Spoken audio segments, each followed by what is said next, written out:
Alright, so the title of this video is Expanding the Death Penalty to Drug Dealers. Now, I'm not going to talk a lot about the death penalty specifically. I know a lot of people have different views on that, and maybe we'll cover that topic eventually, but I just want to look at what could be the pros and cons, or what would be the result of expanding the death penalty to drug dealers. Now, obviously, the intent of doing that is to try to reduce drug trafficking here in the United States. But is it going to do that? So let's take a look at a couple things.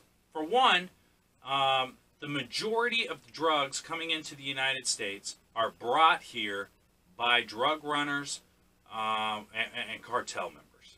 Okay, so we used to have, we really have four major cartels, all coming out of Mexico, which bring in a majority of the drugs here in the United States.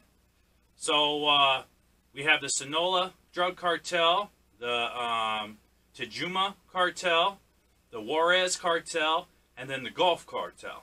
So these cartels are bringing in a mass amount of drugs across the border, and then the money is being sent back to them, laundered back to them, mostly through our banks.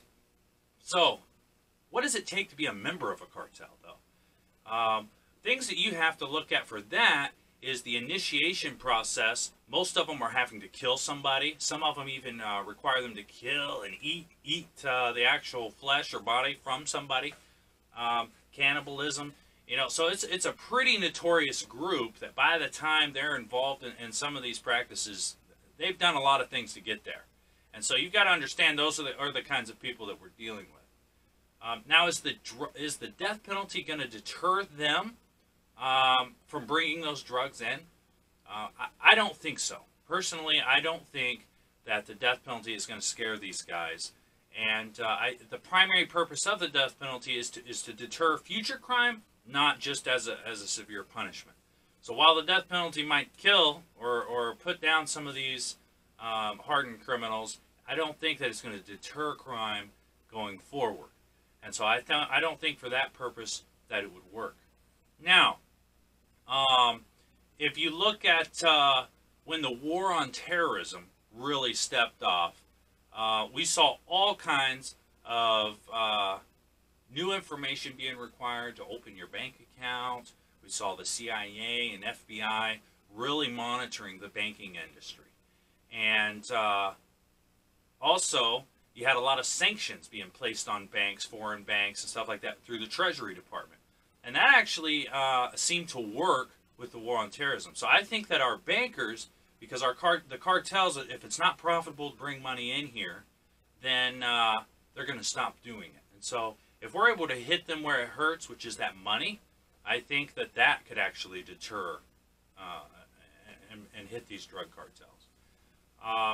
While cartel members may not be afraid to die, which the death penalty, you know, that's what it's deterring, it's threatening. I think that bankers are. So the average banker in America is not prepared to take that kind of risk. And so I think historically the country or the Justice Department has been pretty lenient on these bankers or organizations that are caught laundering money. I think that if a harder line was taken with them, then we would start seeing a deterrence of the drugs coming in.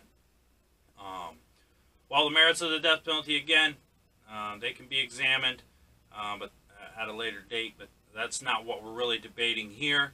I'm talking about how do we deter, try to restrict all these drugs coming in across the border. So I look forward to your comments. What do you think? Do you think that giving the death penalty to drug dealers is gonna provide that end result, or is there another action that you would recommend? I look forward to hearing from you. As always, like and share our page.